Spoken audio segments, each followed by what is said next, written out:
दोस्तों, आज मैं आपको दो मूर्तिकार की एक प्रेरणादायक कहानी सुनाने जा रही हूँ। बहुत पहले की बात है। मगध राज्य में भानु प्रताप नाम के एक राजा राज्य करते थे।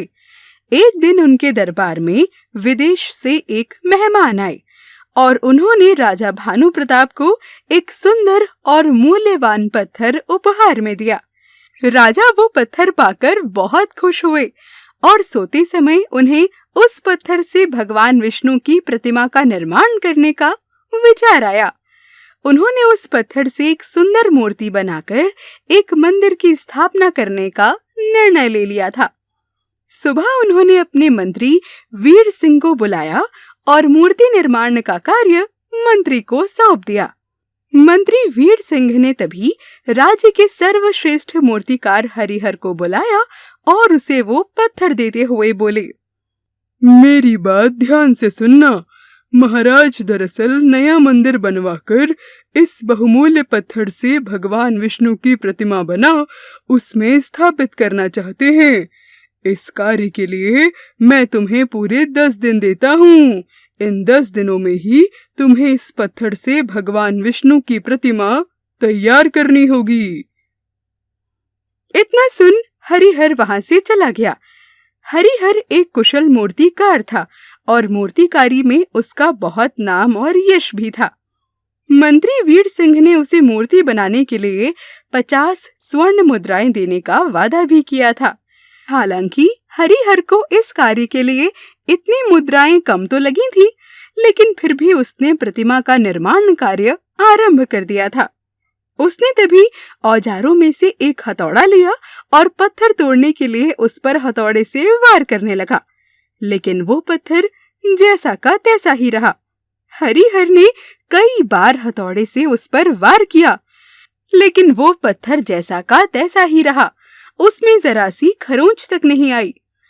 अंतिम बार प्रयास करने के लिए हरिहर ने जैसे ही हथौड़ा उठाया, लेकिन फिर ये सोचकर रुक गया कि जब इतने बार प्रयास करने पर ये पत्थर वैसा का वैसा ही रहा, तो भला इस बार वार करने से ये पत्थर कौन सा टूट जाएगा। ऐसा सोचते हुए हरिहर मंत्री वीर सिंह के पास गया और उनसे बोला, अब देखिए, ये पत्थर वाकई बहुत सख्त है और इसे तोड़ना नामुमकिन है। इसलिए इससे भगवान विष्णु की प्रतिमा को बनाना असंभव है। मंत्री वीर सिंह बहुत अनुभवी थे और वे इतनी जल्दी हार मानने वालों में से बिल्कुल नहीं थे। उन्हें राजा भानु प्रताप का आदेश हर हाल में पूर्ण करना था। उन्होंने तभी भगवान विष्णु की प्रतिमा बनाने के लिए गांव के एक साधारण से मूर्तिकार भोला को बुलाया और उसे ये काम सौंप दिया। भोला ने तभी मंत्री का आदेश मानते ही जैसे ही उस पत्थर पर हथौड़े से हल्का सा प्रहार किया, तो वो पत्थर एक ही बार में टूट गया।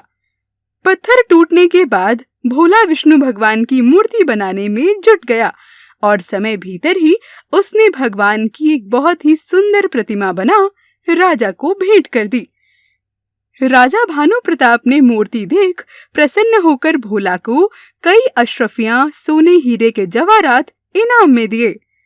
ऐसा देखकर मंत्री वीर सिंह ने स्वयं से कहा, अगर मूर्तिकार हरिहर ने एक और बार अंतिम प्रयास किया होता तो वो अवश्य ही सफल हो गया होता और आज भोला की जगह वो इनाम का हकदार बनता। तो दोस्तों, हमें इस कहानी से ये शिक्षा मिलती है कि हम भी अपने जीवन में ऐसी कई परिस्थितियों से गुजरते हैं।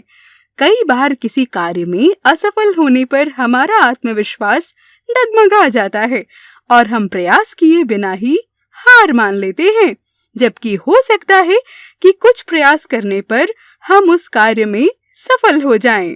क्या पता जिस प्रयास को करने के पहले हम रुक गए हैं वही हमारा अंतिम प्रयास हो और उसके पश्चात ही हमें कामयाबी मिल जाए।